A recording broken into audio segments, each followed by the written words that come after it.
Hello viewers, genius ক্যাম্পাসের পক্ষ থেকে তোমাদের সকলকে স্বাগত জানাই। আশা করি তোমরা সকলে সুস্থ আছো এবং ভালো আছো। আমি সুজয় চলে এসেছি আরও একটি নতুন ভিডিও নিয়ে। তো বন্ধুরা, প্রথমেই তোমাদের কাছে আমি ক্ষমা চেয়ে নিচ্ছি, আমার গলাটা একেবারে ধরে গিয়েছে। তো তোমরা আমার ভয়েসটা একটু অ্যাডজাস্ট করে নিও, কেমন? দেখো, বিগত কয়েকদিন ধরে ক্রমাগত মিছিল করে আমার গলাটা একেবারে ধরে গিয়েছে। ইভেন তোমরা সকলেই জানো যে আর.জি. করের হত্যা ও ধর্ষণকে নিয়ে পশ্চিমবঙ্গ তথা সারা ভারতবাসী ন্যায় বিচারে যে যুদ্ধে অবতীর্ণ হয়েছি আমরা, তো তোমাদের মধ্যে অনেকেই হয়তো সেই যুদ্ধে অংশগ্রহণ করেছো। তো দেখো, আমাদের এই লড়াই চালিয়ে যেতে হবে। আমাদের মা বোনেদের সুরক্ষিত করার যে লড়াই ততক্ষণ পর্যন্ত চলবে যতক্ষণ আমরা ন্যায় বিচার পাচ্ছি। তো অনেকেই রয়েছে যারা সরাসরি আন্দোলনে যোগ দিতে পারছো না, তো তাদেরকে বলবো যে তোমরা সরাসরি না আসতে পারো, সোশ্যাল মিডিয়ার যুগ রয়েছে, সোশ্যাল মিডিয়াতে যত পারো পোস্ট করো। হয়তো দেখা যেতে পারে যে তোমার পোস্টে একজন বা দুজন উদ্বুদ্ধ হয়ে আমাদের সাথে গণ আন্দোলনে যোগ দিল। এবং দেখো, এই আন্দোলনের সাথে সাথে কিন্তু আমাদের পড়াশুনোও চালিয়ে যেতে হবে, কারণ এই সরকার কিন্তু কোনো রকম অধিকার কিন্তু আমাদের সরাসরি দেবে না, আমাদেরকে সেটা অর্জন করে নিতে হবে, ছিনিয়ে নিতে হবে। ঠিক আছে, দেখো আমাদের যেমন কুইক রিভিশন পর্ব চলছিল সেটা চলতে থাকবে, এবং দুদিন পরপর যেমন ভিডিও আসছে সেটা আসতেই থাকবে। কিন্তু বিগত ভিডিওতে তোমরা দেখেছো আমরা 2023 থেকে 2015 পর্যন্ত যে সকল প্রশ্নগুলোই এসেছে সেইগুলি নিয়ে আমরা আলোচনা করেছি। ঠিক আছে, এবং দেখো আরও একটা কথা আমি বলে দিই, যারা কুইক রিভিশন করছো তাদের জন্য আমার ভিডিওটা একটু স্লো বলে মনে হতে পারে, তো তোমরা 1.25 কিংবা 1.5 স্পিডে একবার দেখে নিও, কারণ অনেক বিগিনাররা রয়েছে যারা আমার এই যে নোট ডাউন করে থাকে, তো তাদের ক্ষেত্রে না হলে একটু অসুবিধা হয়ে যাবে। ঠিক আছে, চলো তাহলে আমাদের প্রশ্ন উত্তরের পর্ব শুরু করা যাক। দেখো, আমাদের প্রথম প্রশ্ন চলে এসেছে, এবং দেখো প্রত্যেকটা প্রশ্নের ওপরে এরকম সাল মেনশন করা থাকবে, তাহলে তোমরা বুঝতে পেরে যাবে যে এই প্রশ্নটি কোন সালে এসেছে। দেখো, প্রথম প্রশ্ন কি বলছে, বুদ্ধ ও মহাবীর উভয়ে সমসাময়িক কোন শাসক ছিলেন? তো এর সঠিক উত্তর হয়ে যাবে বিম্বিসার। এই বিম্বিসার হচ্ছে হর্ষাঙ্ক বংশের প্রতিষ্ঠাতা, যিনি শ্রেণিক বা শোণীয় উপাধি নিয়েছিল। এবং এই দেখো চন্দ্রগুপ্ত, এই চন্দ্রগুপ্ত মৌর্য হচ্ছে মৌর্য বংশের প্রতিষ্ঠাতা। তার সময়ে গ্রিক থেকে এসেছিল মেগাস্থিনিস, যে ইন্ডিকা নামক গ্রন্থটি লিখেছে। এবং দেখো এই যে অজাতশত্রু হচ্ছে বিম্বিসারের পুত্র, এবং এই অজাতশত্রু কিন্তু কূর্ণিক উপাধি ধারণ করেছিল, এবং এই অজাতশত্রুর সময় কিন্তু দ্বিতীয় বৌদ্ধ সংগীতি সেটা কিন্তু হয়েছিল। ঠিক আছে, দেখো দ্বিতীয় প্রশ্ন কি বলছে, সিন্ধু সভ্যতার প্রধান বন্দর কোনটি ছিল? তো এর সঠিক উত্তর হয়ে যাবে লোথাল। লোথাল ছিল সিন্ধু সভ্যতার প্রথম এবং প্রধান বন্দর, এবং এই লোথাল কিন্তু তোমাদের ভোগবা নদীর তীরে অবস্থিত, এবং এখান থেকে কিন্তু আমরা বৈদেশিক মুদ্রা পেয়েছি, ধানের বিবরণও কিন্তু আমরা পেয়েছি। এবং এই লোথালকেই কিন্তু সিন্ধু সভ্যতার ম্যানচেস্টার বলা হয়।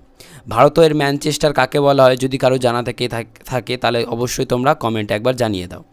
এবার দেখো কালীবঙ্গান হচ্ছে রাজস্থান রাজ্যে অবস্থিত রয়েছে।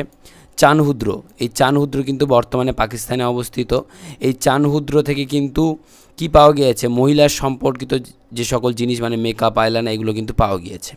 এবার দেখো এই মেহেরগড় থেকে কিন্তু প্রথম পাওয়া গিয়েছিল কৃষির উপাদান, মানে কৃষিকাজের জন্য যেমন প্রথম চাষ হয়েছিল যব, গম, এগুলো কিন্তু পাওয়া গিয়েছে। ঠিক আছে, পরের প্রশ্ন দেখো, চন্দ্রগুপ্ত মৌর্যের উত্তরাধিকারী হন? তো এর সঠিক উত্তর হয়ে যাবে কিন্তু বিন্দুসার। চন্দ্রগুপ্ত মৌর্যের পর বিন্দুসার রাজা হয়েছিল, এবং এই বিন্দুসার কিন্তু অমিত্রাঘাত উপাধি নেয়। এবং দেখো অজাতশত্রু সম্পর্কে আমি এক্ষুনি বলে দিলাম। এবার দেখো অশোককে অনেক সময় চণ্ডাশোক বলা হয়ে থাকে। ইনি 261 খ্রিস্টপূর্বাব্দে কলিঙ্গ যুদ্ধ করেছিল, এবং এই অশোকের সময়েই কিন্তু যে তৃতীয় বৌদ্ধ সংগীতি, সেই তৃতীয় বৌদ্ধ সংগীতেও কিন্তু হয়েছিল পাটলিপুত্রতে। এবারে দেখো এই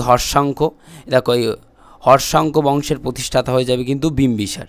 ঠিক আছে, দেখো পরবর্তী প্রশ্ন রয়েছে যে দক্ষিণে সমুদ্রগুপ্তের নীতি কী ছিল? তো এর সঠিক উত্তর হয়ে যাবে কিন্তু ধর্মবিজয়। তোমরা সকলেই জানো যে সমুদ্রগুপ্ত আর্যাবর্তে 9টি রাজ্য এবং দাক্ষিণাত্যে 12টি রাজ্য সে অধিকার করে বা জয়লাভ করে। সে কি করেছিল, দক্ষিণাত্যের রাজ্যগুলোকে কর নেওয়ার মাধ্যমে তাদেরকে তাদের স্বাধীনতা ফিরিয়ে দেয়। এবার দেখো সমুদ্রগুপ্ত সম্পর্কে যদি দেখো, ভারতের নেপোলিয়ান বলা হয়, লচ্ছবি দহিত্র বলা হয়, এগুলো কিন্তু বলা হয়। ঠিক আছে, তোমরা একটু ভালো করে এটা দেখে নিও, এখান থেকে কিন্তু প্রশ্ন আসে। পরবর্তী প্রশ্ন দেখো, প্রাচীনতম বেদ হলো, তো এর সঠিক উত্তর হয়ে যাবে প্রাচীনতম বেদ কিন্তু ঋগ্বেদ। ঠিক আছে, এই ঋগ্বেদ থেকে কিন্তু বিভিন্ন ধরনের যে মন্ত্র, সেই মন্ত্রগুলো কিন্তু পাওয়া গিয়েছে। এবং এই দেখো এই যজুর্বেদে কিন্তু পাওয়া গিয়েছে হচ্ছে যাগযজ্ঞ এবং যুদ্ধ। এবং দেখো এই সামবেদ থেকে পাওয়া গিয়েছে কি বিভিন্ন রকমের যে সঙ্গীত, সেই সঙ্গীত কিন্তু সামবেদ থেকে পাওয়া গিয়েছে। আর এই অথর্ববেদ থেকে কি পাওয়া গিয়েছে, চিকিৎসা, জাদুবিদ্যা, বশীকরণ, এগুলো কিন্তু পাওয়া গিয়েছে। এবারে দেখো আরেকটাও প্রশ্ন আছে যে বেদ ত্রয়ী কাকে বলা হয়। তো ঋক, সাম, যজু এই তিনটেকে একসাথে কিন্তু তোমাদের বেদ ত্রয়ী বলা হয়।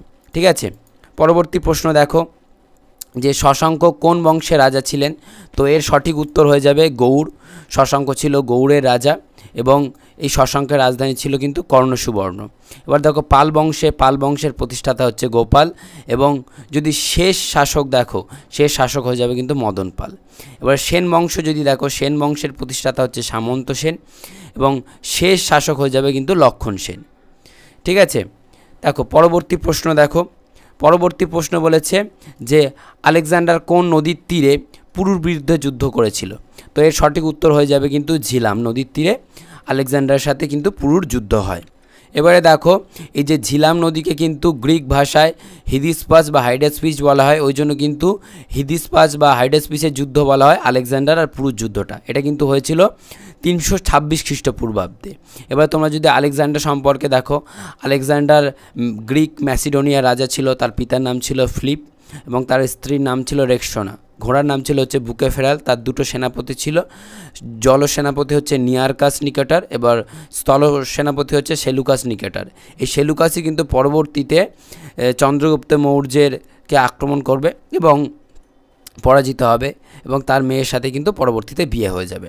ঠিক আছে, এবারে এই সিন্ধু নদীর তীরেই কিন্তু আমাদের হরপ্পা সভ্যতা গড়ে উঠেছে।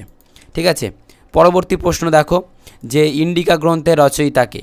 তো ইন্ডিকা গ্রন্থের রচয়িতা হয়ে যাবে মেগাস্থিনিস। দেখো একটু আগেই কিন্তু আমি বলে দিয়েছি, এই মেগাস্থিনিস কিন্তু গ্রিক দূত ছিল যে চন্দ্রগুপ্ত মৌর্যের সভাতে এসেছিল। ঠিক আছে, এবারে দেখি তোমাদের একটা SW দিই। দ্বিতীয় চন্দ্রগুপ্তের সভাতে কে এসেছিল এবং তিনি কোন বইটি লিখেছিল। তো অবশ্যই তোমরা একটু কমেন্টে জানিয়ে দাও। এবারে দেখো হেরোটোটাসকে কিন্তু আমাদের ইতিহাসের জনক বলা হয়, কিন্তু যদি বলা হয় যে প্রাগৈতিহাসিক বা প্রাগৈতিহাসিক ইতিহাসের জনক, তখন কিন্তু এটা আলাদা হয়ে যাবে।